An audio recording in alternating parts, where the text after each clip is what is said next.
जब हम drawings quarterly करते हैं तो इंटरेस्ट किस तरह से कैलकुलेट होगा।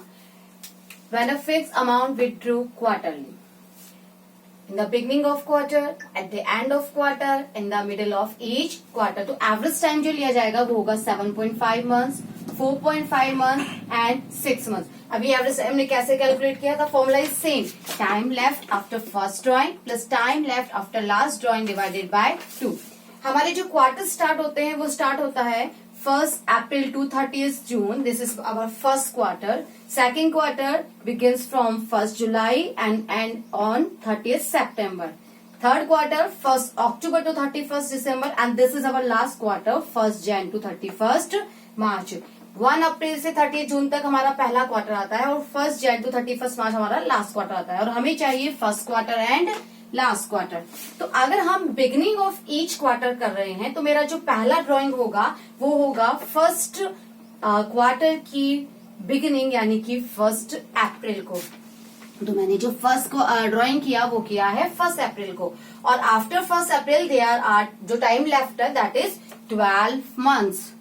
लास्ट ड्राइंग जो हो रहा है वो हो रहा है मेरा 1st जैन को, क्योंकि हम बिगनिंग ऑफ ईच क्वार्टर कर रहे हैं और लास्ट क्वार्टर है 1st जैन टू 31st मार्च, तो बिगिन हुआ है ये 1st जैन से। तो 1st जैन को मैंने अपना लास्ट ड्राइंग किया, और ये जो लास्ट ड्राइंग है आफ्टर 1st जैन जो टाइम लेफ्ट है 3 months, and the formula says time left after first drawing plus time left after last drawing divided by 2, यानी जो आपका टाइम आता है वो आता है 7.5 मंथ्स। तो इस तरह से हमने फर्स्ट अपना एवरेज टाइम कैलकुलेट किया in the beginning of each quarter 7.5 months. इसी तरीके से हम कैलकुलेशन कर सकते हैं अगर हमने एंड में किया है, एंड ऑफ ईच क्वार्टर। मेरा फर्स्ट क्वार्टर एंड हो रहा है 30th जून को, और आफ्टर 30th जून 3 मंथ्स कंप्लीट हो चुके हैं, अप्रैल मई और जून। आपके पास जो टाइम लेफ्ट हो रहा है वो हो रहा है 9 मंथ्स का, क्योंकि जो मैंने अमाउंट विड्रॉ किया है वो 30th जून को किया है, और 30th जून तक अप्रैल मई और जून 3 मंथ्स कंप्लीट हो चुके हैं। लास्ट ड्राइंग जो किया है मैंने वो किया है 31st मार्च को, क्योंकि मेरा जो क्वार्टर एंड हो रहा है वो 31st मार्च को हो रहा है, 31st मार्च के बाद में कोई टाइम नहीं है। तो ऐसे में आपका जो आएगा वो होगा 9 + 0 डिवाइडेड बाय 2, यानी कि 4.5 मंथ्स। तो आपका average time at the end of each quarter लिया जाएगा 4.5 months. Middle of each quarter, इसके लिए हम एवरेज टाइम लेते हैं, और एवरेज अगर आप देखेंगे 7.5 + 4.5 डिवाइडेड बाय 2 यानी कि 12 डिवाइडेड बाय 2 6 मंथ। तो एवरेज टाइम रहेगा आपका 6 मंथ्स। जब हम क्वार्टरली विड्रॉ करते हैं तो हमारा एवरेज टाइम लिया जाएगा beginning of each quarter 7.5 months, end of each quarter 4.5 months, and middle of each quarter 6 month. अब इसे हम एक एग्जाम्पल के थ्रू सॉल्व करेंगे। Suppose there are 3 cases. Case 1.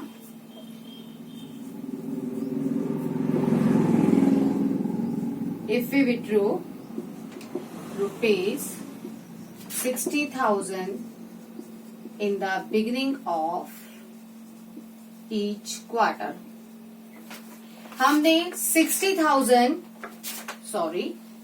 during the quarter, yes, in the beginning of each quarter, in the beginning of each quarter हमने यहाँ पर 60,000 rupees withdraw किए हैं हर क्वार्टर के बिगनिंग में। अब क्वार्टर अभी हमने देखा 1 ईयर में कितने क्वार्टर होते हैं, देयर आर 4 क्वार्टर्स, और आपने ईच क्वार्टर में हर क्वार्टर में 60,000 विड्रॉ किया है। तो पहले तो हमें चाहिए अपना टोटल ड्रॉइंग अमाउंट, और टोटल ड्रॉइंग अमाउंट निकाला जाएगा 60,000 मल्टीप्लाई बाय 4, यानी जो आपको इंटरेस्ट कैलकुलेट करना है वो इंटरेस्ट करना है 2,40,000 पे, या फिर आप इसको इस तरह से भी कर सकते हैं 60,000 multiply by 4, multiply rate of interest 10/100 multiply by time, और जो टाइम लिया जाएगा वो होगा 7.5 divided by 12।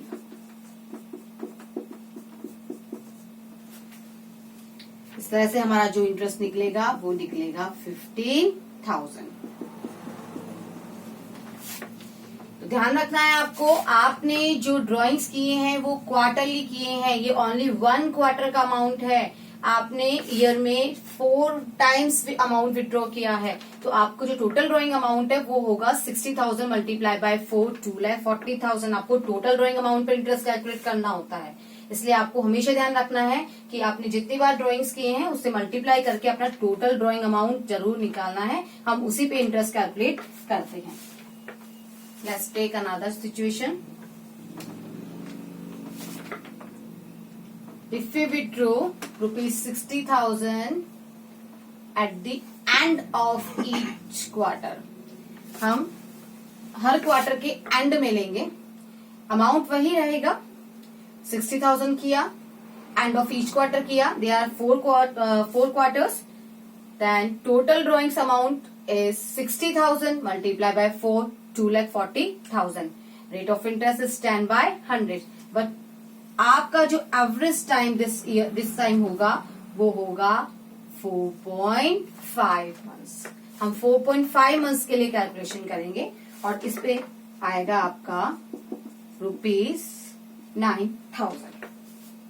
Only the difference is average time. Next,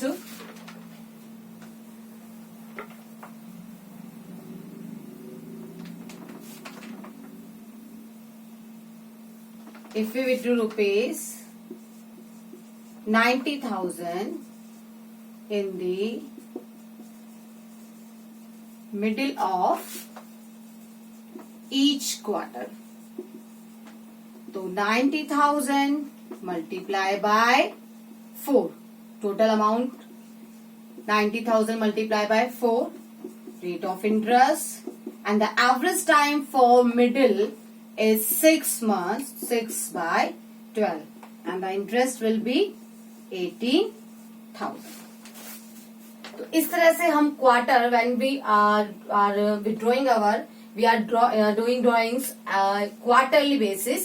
In the beginning of quarter, at the end of quarter, in the middle of quarter, the average time will be 7.5 months for beginning, 4.5 months for ending, and the 6 months average time for middle of quarter.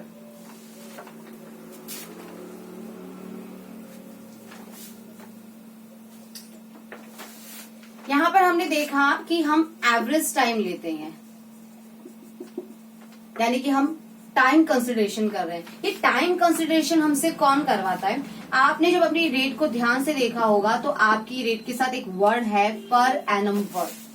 ये per annum word ही आपसे time consideration करवाता है, क्योंकि per annum कहता है कि जो rate of interest है ये पूरे 1 ईयर का रेट ऑफ इंटरेस्ट है, और आपको आपने जो ड्राइंग्स किए हैं वो ड्राइंग्स आपने किए हैं क्वार्टरली या मंथली बेसिस पे, तो ऐसे में आपको एवरेज टाइम चूज करना होता है।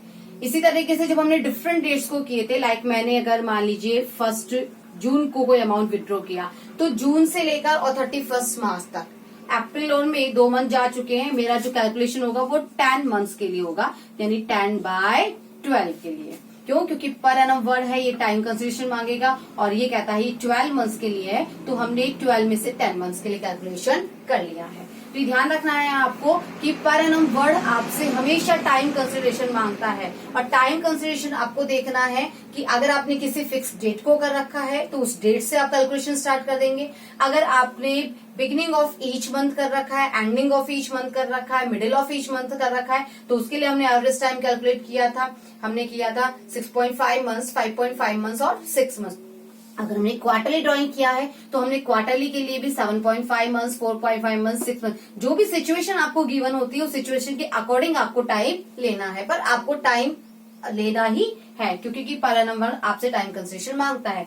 बट मान लीजिए आपका जो रेट ऑफ इंटरेस्ट है वो ओनली 10% आ रहा है, यहाँ पर नो पर एनम वर्ड, मैंने कोई पर एनम वर्ड आपको नहीं दिया है, देयर इज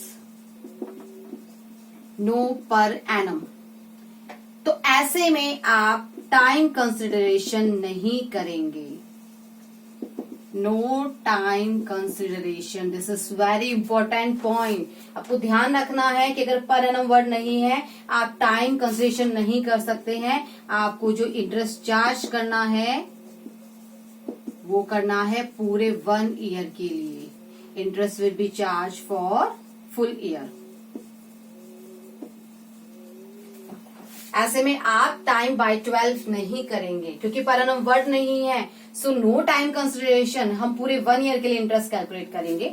लाइक मैंने 60,000 विड्रॉ किया ड्यूरिंग द ईयर और जो रेट है आईओडी की वो है 6%, 10% पर एनम। ठीक है, अब यहां पर हम जो इंटरेस्ट कैलकुलेट करेंगे वो करेंगे 60,000 multiply by 10/100। Per annum word है इसलिए मुझे यहाँ टाइम लेना होगा, लेकिन यहाँ पे मुझे टाइम गिवन नहीं है। और जब टाइम गिवन नहीं होता है पर एनम आपसे टाइम चाहता है तो आप एवरेज टाइम लेते हैं और आपने देखा कि एवरेज टाइम जो आता है वो आता है 6 मंथ्स। तो हम यहाँ पर 6 मंथ्स के लिए कैलकुलेशन करेंगे। ध्यान रखना, अगर टाइम की इंफॉर्मेशन नहीं है but per annum word given है तो आपको एवरेज टाइम लेना है ना। Your average time will be always 6 months. तो यहाँ हम 6 मंथ्स के लिए कैलकुलेशन करेंगे। तो जो आपका इंटरेस्ट आएगा वो आएगा ₹3,000।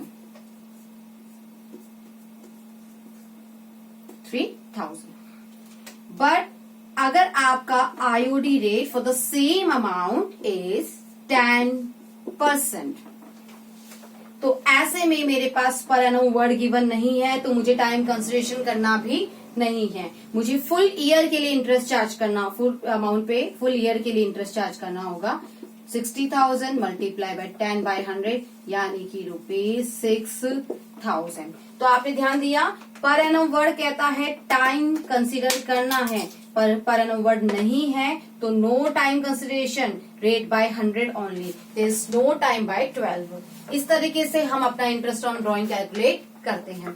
हमने इंटरेस्ट ऑन ड्रॉइंग कैलकुलेशन सीखा for monthly drawing, for quarterly drawings, and जब डिफरेंट डेट्स को हमने डिफरेंट अमाउंट विड्रॉ किया तो उस पे हमने कैलकुलेशन करना सीखा। तो ये हमारा इंटरेस्ट ऑन ड्रॉइंग का टॉपिक खत्म होता है। हमने सीख लिया है इंटरेस्ट ऑन कैपिटल कैलकुलेट करना, हमने सीखा इंटरेस्ट ऑन ड्रॉइंग कैलकुलेट करना। इंटरेस्ट ऑन कैपिटल में भी हमने यही चीज सीखी थी कि कैपिटल जितने टाइम के लिए आपने रखा है उतने टाइम पे लिए उस अमाउंट पे उतने टाइम के लिए ही इंटरेस्ट प्रोवाइड किया जाएगा। If the amount is increased after some time और डिक्रीज आफ्टर सम टाइम, तो जितना अमाउंट जितने पीरियड के लिए रहा है उस पर उसी अकॉर्डिंग कैलकुलेशन होगा। इस तरह से हम पूरे 1 ईयर का इंटरेस्ट कैलकुलेट करते हैं। अगर आपने 6 मंथ्स तक अपना कैपिटल 1 लाख बना के रखा है तो आप 1 लाख पर इंटरेस्ट कैलकुलेट करेंगे, लेकिन आफ्टर 6 मंथ्स ये 1,50,000 हो गया तो for 6 months you will calculate your interest on 1 lakh, but after 6 months it will be calculated on 1,50,000। Same way में हम ड्राइंग्स के लिए इंटरेस्ट कैलकुलेट करते हैं। यहाँ पे डिफरेंट कंडीशंस होती है कि हमने मंथली ड्राइंग किया, हमने क्वार्टरली ड्राइंग किया, या फिर हमने डिफरेंट डेट्स को कैलकुलेट ड्राइंग्स किया। तो जैसा हमें टाइम पीरियड गिवन होगा हम उस टाइम पीरियड और अमाउंट को कंसिडर करते हुए ही अपना इंटरेस्ट ऑन ड्राइंग कैलकुलेट करेंगे। यहाँ हमने एक और इम्पोर्टेंट चीज सीखी कि इंटरेस्ट ऑन ड्राइंग में पर एनम वर्ड हमसे टाइम कंसिडरेशन मांगता है, बट अगर पर एनम वर्ड नहीं है तो हम यहाँ टाइम कंसिडरेशन नहीं करते हैं और हम फुल ईयर के लिए इंटरेस्ट कैलकुलेट कर लेते हैं। तो ये है हमारा इंटरेस्ट ऑन कैपिटल और इंटरेस्ट ऑन ड्राइंग जो हमने P&L एप्रोप्रिएशन में ट्रांसफर करने के लिए सीख लिया है। अब स्टार्ट करते हैं अपना P&L appropriation account. How we will prepare our P&L appropriation account.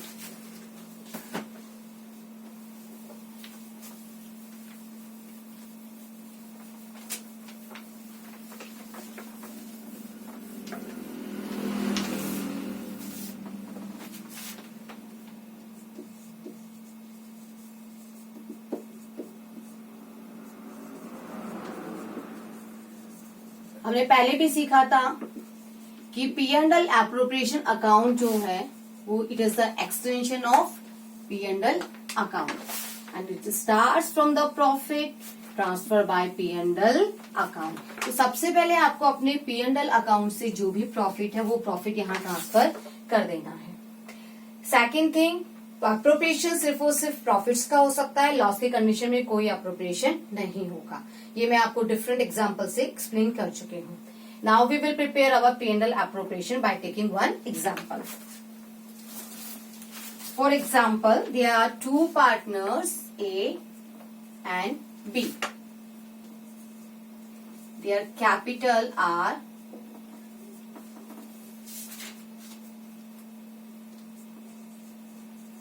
$1,80,000. Their profit sharing ratio is equal 1:1.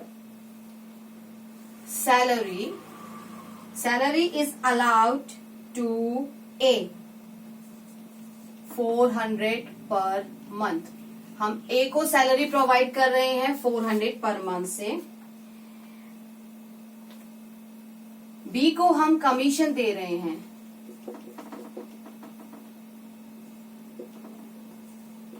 B को हम कमीशन प्रोवाइड कर रहे हैं और ये कमीशन होगा 10% of net profit after allowing A's salary.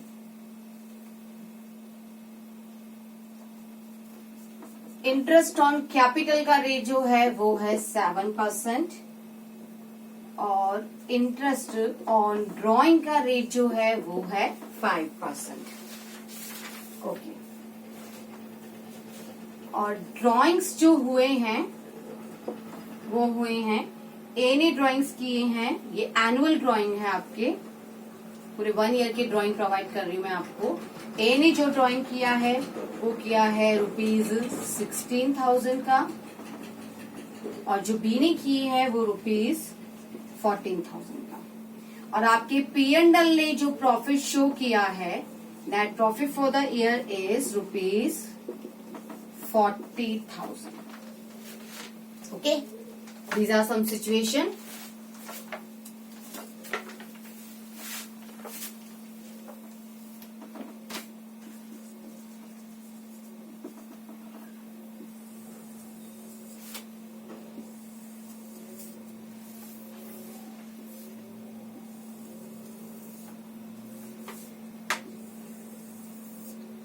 अब हम तैयार करते हैं अपना P&L एप्रोप्रिएशन, और P&L एप्रोप्रिएशन स्टार्ट होता है हमारे प्रॉफिट से।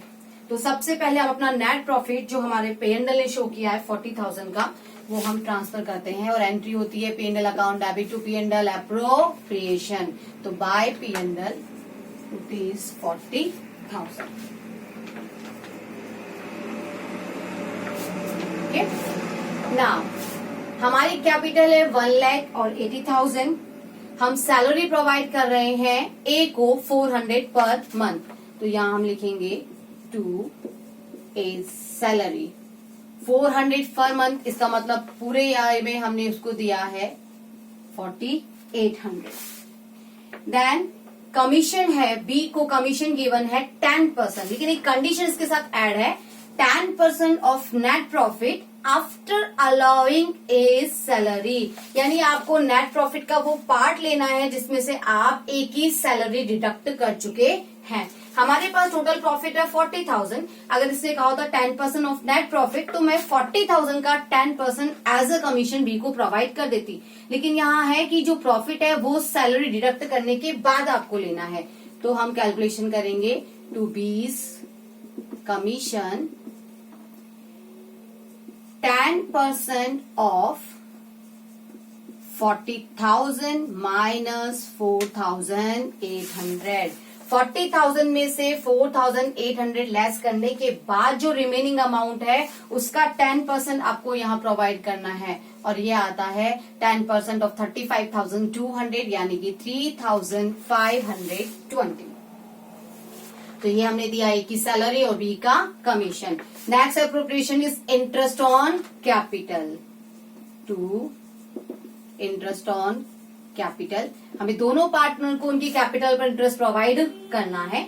इंटरेस्ट है हमारे पास में for a 7% on S capital, यानी कि 1 लाख का 7% 7,000, और बी को मिलेगा 7% ऑफ 80,000 यानी कि 5,600। तो टोटल हमने इंटरेस्ट प्रोवाइड कर दिया है 12,600। Next, interest on drawing. आपको आईओडी देना है, एंड आईओडी जो है वो पार्टनर से चार्ज किया जाता है, और तो हम आईओडी का अमाउंट शो करेंगे by interest on drawing on our credit side A and B.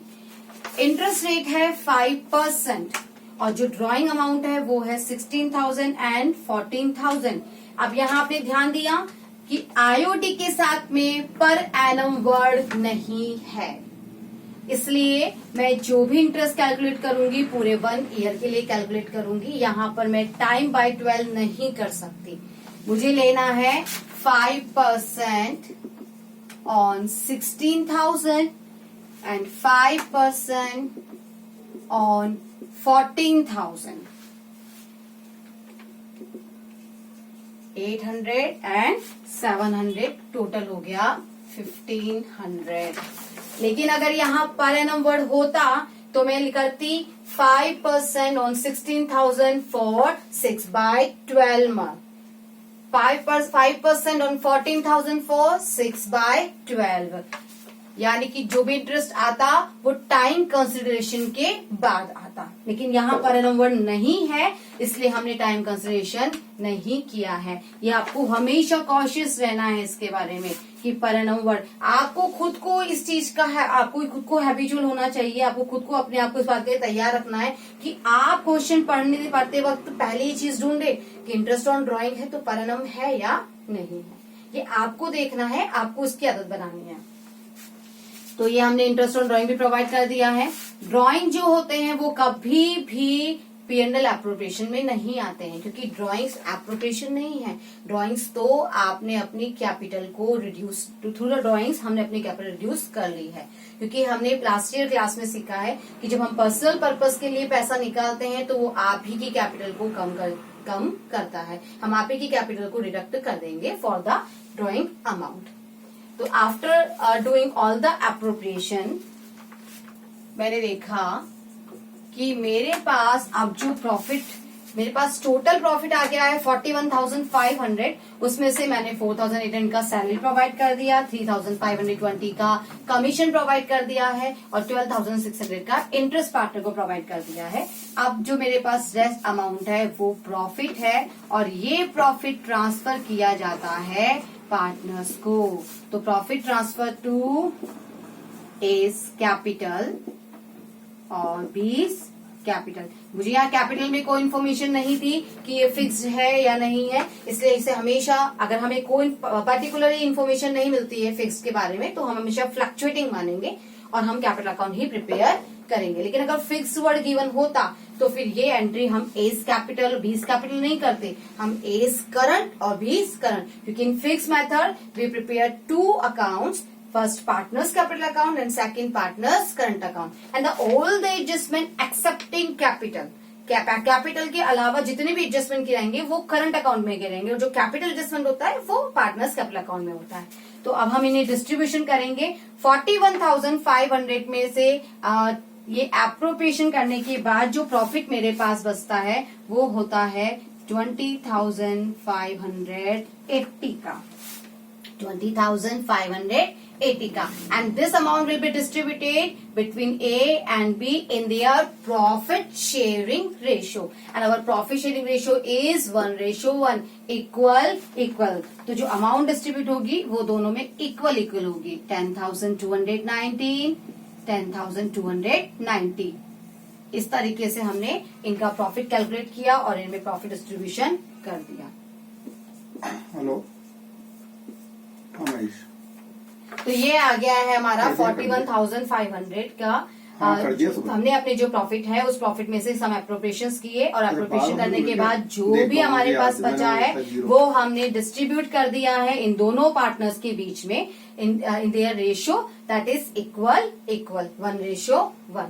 तो ये हमारा P&L एप्रोप्रिएशन। तो इस तरह से हम प्रिपेयर करते हैं अपना P&L एप्रोप्रिएशन। ट्रेडिंग और P&L अकाउंट बना के सबसे पहले हम अपना प्रॉफिट कैलकुलेट करते हैं और इस प्रॉफिट को हम ट्रांसफर करते हैं, डिस्ट्रीब्यूट करते हैं पार्टनर्स के अंदर। लेकिन पार्टनर्स में डिस्ट्रीब्यूट करने से पहले कुछ एप्रोप्रिएशंस होते हैं, लाइक पार्टनर को सैलरी देनी है, पार्टनर को कमीशन देना है, या पार्टनर को इंटरेस्ट देना है उनकी कैपिटल पे, या पार्टनर से इंटरेस्ट चार्ज करना है। ये सब एप्रोप्रिएशन करने के बाद जो प्रॉफिट बचता है वो फाइनल प्रॉफिट पे ही हम पार्टनर्स में डिस्ट्रीब्यूट कर सकते हैं। तो ये है हमारा P&L appropriation account. And after calculating profit sharing of partners, हम प्रिपेयर करेंगे अपना पार्टनर्स कैपिटल अकाउंट। क्या प्रिपेयर करेंगे हम? अपना पार्टनर्स कैपिटल अकाउंट।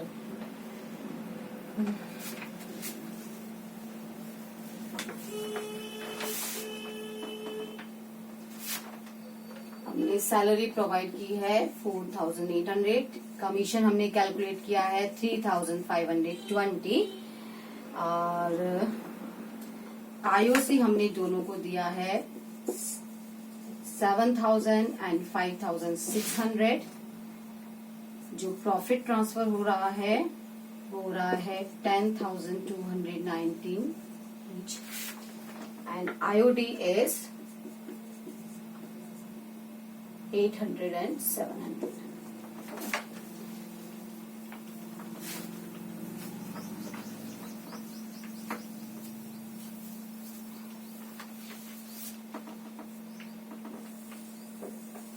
अब हम प्रिपेयर करेंगे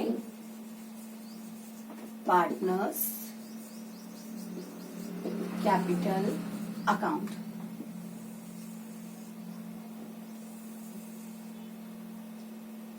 हमारे पास दो पार्टनर हैं। ये हमारी डेबिट साइड है A एंड B, ये हमारी क्रेडिट साइड है A and B। Partners capital begins with their opening capital, और जो ओपनिंग कैपिटल हमें गिवन है वो है 1,80,000। अगर कैपिटल इंट्रोड्यूस की है तो हमारी एंट्री होती है cash account debit to capital, लेकिन अगर हम ऑलरेडी कैपिटल में बिजनेस कंटिन्यू करते आ रहे हैं तो ये ओपनिंग बैलेंसेस है। और ओपनिंग बैलेंसेस कैपिटल का हमेशा क्रेडिट बैलेंस होता है, इसलिए हमेशा क्रेडिट साइड से स्टार्ट करेंगे और हम लिखेंगे बाय बैलेंस BD। हमारा ओपनिंग बैलेंस है 1,80,000। अब हमने ये प्रोवाइड की थी सैलरी, और एंट्री होती है salary account debit to partners capital by salary. Salary हमने दी है A को 4,800। इसी तरीके से हमने कमीशन दिया था B को बाय कमीशन, और B का कमीशन था 3,520। देन हमने उन्हें प्रोवाइड किया था इंटरेस्ट ऑन कैपिटल, तो bye interest on capital. Interest on capital हमने उन्हें दिया था 7,000 एंड 5,600। पार्टनर्स ने ड्राइंग्स किए थे, और ड्राइंग्स हमेशा कैपिटल को कम करते हैं क्योंकि drawings are adjusted against the capital. Drawings हुए थे 16,000 का ड्राइंग्स A ने किया है और 14,000 का ड्राइंग B ने किया है, और इस ड्राइंग पर हमने इंटरेस्ट चार्ज किया था। तो इंटरेस्ट ऑन ड्राइंग्स ये आएगा हमारा 800 एंड 700। हमने पार्टनर्स को प्रॉफिट डिस्ट्रीब्यूशन किया था और हमारी एंट्री हुई थी P&L appropriation account debit to partners capital, तो हम शो करेंगे बाय P&L एप्रोप्रिएशन। और जो प्रॉफिट हमने दिया था वो हमने दिया था दोनों को 10,290, 10,290। सारे एडजस्टमेंट दिखाने के बाद अब हम कैलकुलेट करेंगे कि हमारा फाइनल क्लोजिंग बैलेंस कितना रहा, और क्लोजिंग बैलेंस है इसलिए हम लिखेंगे to balance CD 1 lakh plus 4,800 plus 7,000 plus 10,290। तो हमारा कितना हो गया है 1,22,090 है, उसमें से डिडक्ट कर लेंगे हम 16,800। इसी तरह से हम इसका कैलकुलेट करेंगे।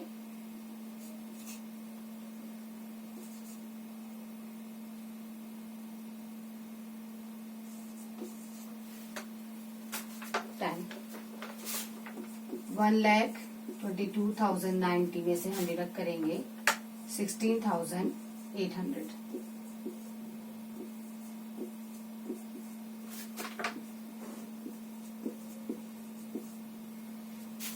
$98,410 में से डिडक्ट किए जाएंगे 14,700, 83,710।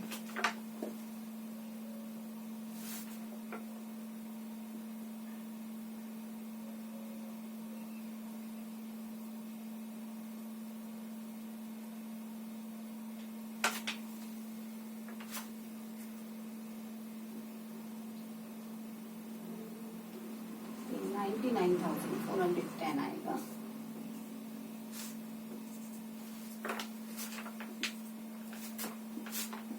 तो ये हमारा कैपिटल अकाउंट।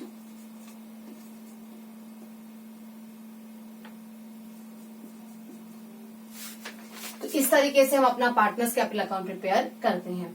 अगर यहाँ पर हमने फिक्स अगर कर रखा होता तो हम पार्टनर्स कैपिटल अकाउंट में शो करते अपना ओनली ओपनिंग बैलेंस 1,80,000 और यही बन जाता हमारे लिए क्लोजिंग बैलेंस भी, और हम अकाउंट क्लोज कर देते क्योंकि सारे एडजस्टमेंट हम दिखाने वाले हैं फिर पार्टनर्स करंट अकाउंट पे। तो इस तरीके से हम अपना प्रॉफिट एंड लॉस एप्रोप्रिएशन के थ्रू पार्टनर का प्रॉफिट शेयरिंग कैलकुलेट करते हैं। And then after doing all adjustment हम ईयर एंड में पार्टनर की कैपिटल कितनी है ये पता करते हैं through partner capital account.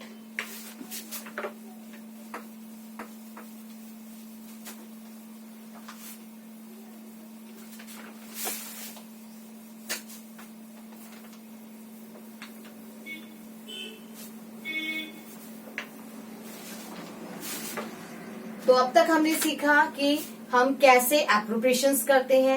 Appropriation के थ्रू पी&एल एप्रोप्रिएशन अकाउंट बनाकर अपने पार्टनर्स का प्रॉफिट शेयरिंग रेशियो निकालते हैं और फिर ईयर एंड में उनकी जो कैपिटल हो गई है, जो स्टार्टिंग में कैपिटल था और जो after the doing all adjustment जो कैपिटल आ गया है वो कैपिटल हमने पार्टनर्स कैपिटल अकाउंट के थ्रू बनाना सीखा है। तो अब हम सीखेंगे कि अगर हमने partners capital account fix method पे रखे हैं तो हम कैसे बनाएंगे। तो यहाँ पर मैं इस बार ले रही हूं कि फिक्स्ड कैपिटल है, ए और बी दो पार्टनर हैं। फिक्स्ड कैपिटल मैंने लिखा है फिक्स्ड वर्थ 2 लाख 3 लाख। यहाँ मैं आईओसी प्रोवाइड कर रही हूं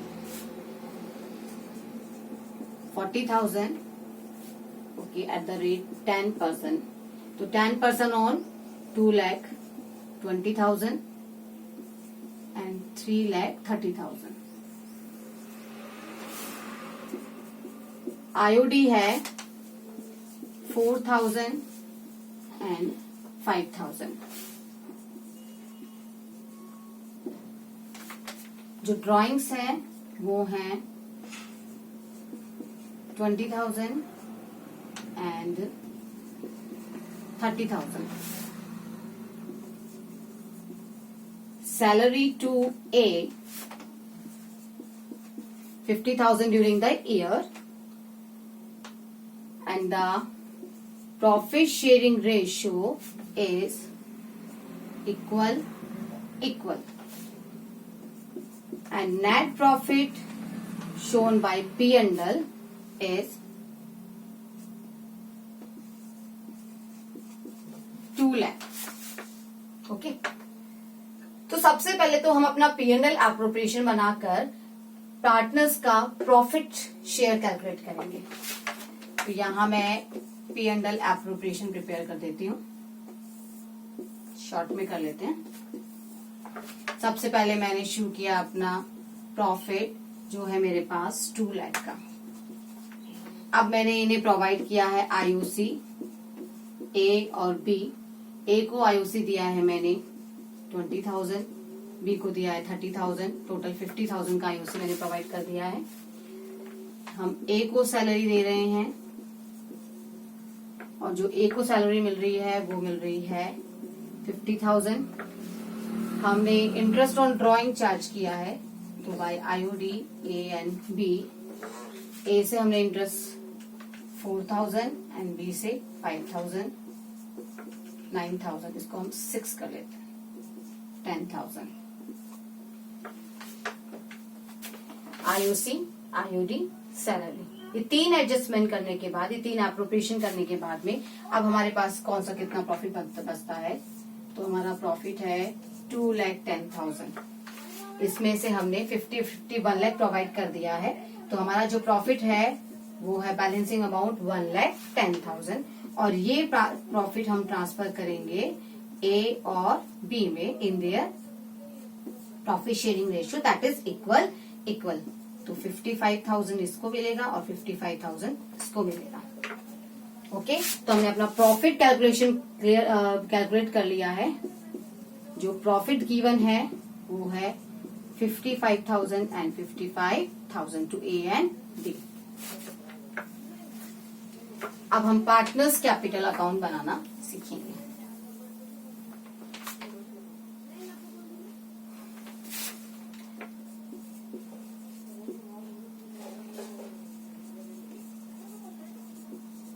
partners capital account A B, A B. हमारे पास यहाँ पर जो कैपिटल है उसके साथ एक वर्ड गिवन है फिक्स्ड, और ये फिक्स वर्ड कह रहा है कि आपको यहाँ पर 2 अकाउंट मेंटेन करने होंगे। वो 2 अकाउंट है for capital partners capital account and for other adjustment current account. क्योंकि मैं आपको बता चुकी हूं कि जब हम फिक्स मेथड ऑप्ट करते हैं तो हमें 2 अकाउंट प्रिपेयर करने होंगे, वो होगा पार्टनर्स कैपिटल और पार्टनर्स करंट अकाउंट। लेकिन अगर हमने फ्लक्चुएटिंग मेथड ले रखा है तो हम एक ही अकाउंट बनाते हैं, पार्टनर्स कैपिटल अकाउंट। तो सब हम यहाँ पर बना रहे हैं 2 account, partners capital account and partners current account.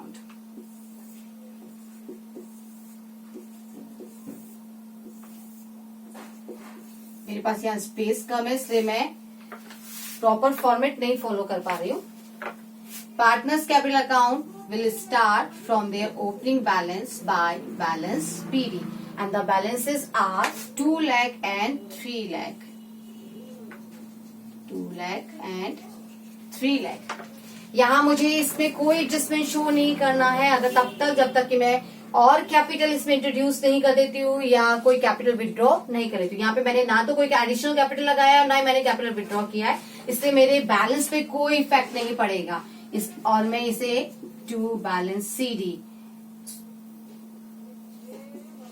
2 lakh और 3 लाख करके इस तरह से मैं अपना कैपिटल अकाउंट क्लोज कर देती हूँ। क्यों? क्योंकि मैं यहाँ पर फिक्स मेथड ऑप्ट कर रही हूँ और फिक्स मेथड कहता है कि आप कैपिटल अकाउंट में सिर्फ और सिर्फ कैपिटल और उसके एडजस्टमेंट ही शो कर सकते हैं, अदर एडजस्टमेंट आपको पार्टनर्स करंट अकाउंट में शो करने हैं। तो अब हम बनाएंगे अपना पार्टनर्स करंट अकाउंट।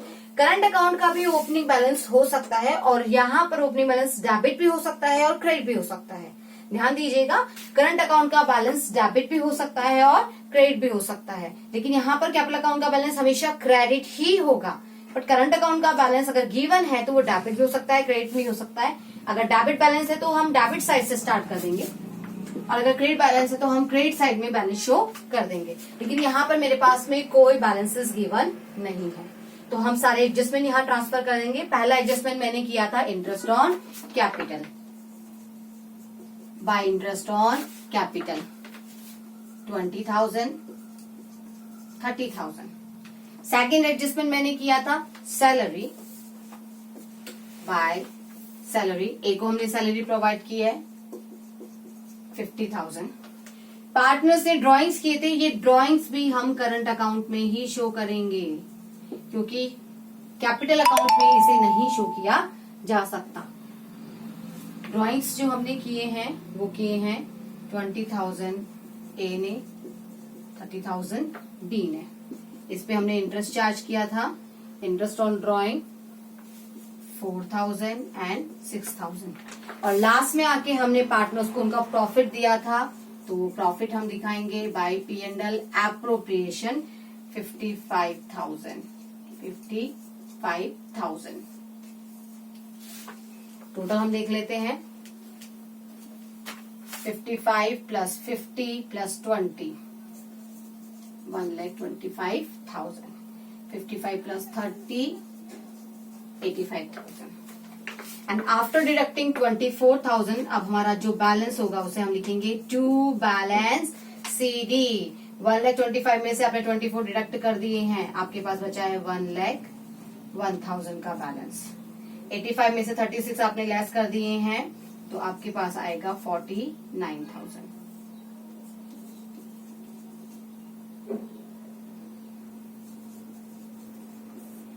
तो इस तरीके से हम तैयार करते हैं अपने करंट अकाउंट। तो जब आपने फिक्स मेथड ऑप्ट कर रखा है, आप दो अकाउंट मेंटेन कर रहे हैं, partners capital account and partners current account. Partners capital account में हम सिर्फ अपना कैपिटल शो करेंगे, और पार्टनर्स अदर एडजस्टमेंट जो भी आपने किए हैं, लाइक आपने पार्टनर्स से इंटरेस्ट ऑन कैपिटल उनको प्रोवाइड किया है, या इंटरेस्ट ऑन ड्राइंग चार्ज किया है, ड्राइंग्स की दिखाना है, सैलरी प्रोवाइड करनी है, ये प्रॉफिट डिस्ट्रीब्यूशन दिखाना है, तो ये सारे एडजस्टमेंट हम पार्टनर्स करंट अकाउंट में दिखाएंगे। लेकिन अर्लियर क्वेश्चन में हमने देखा था कि वहां पर मैंने एक ही अकाउंट मेंटेन किया था, तो मैंने कैपिटल और पार्टनर्स करंट अकाउंट इन दोनों को कंबाइन करके, यानी एक ही अकाउंट मेंटेन किया, पार्टनर्स कैपिटल अकाउंट। ये दोनों एडजस्टमेंट एक ही अकाउंट में शो किए गए थे, इन दोनों को हमने कंबाइन कर दिया। हमने वहां पे डिफरेंट अकाउंट मेंटेन नहीं किए हैं, सेपरेट अकाउंट मेंटेन नहीं किए हुए हैं।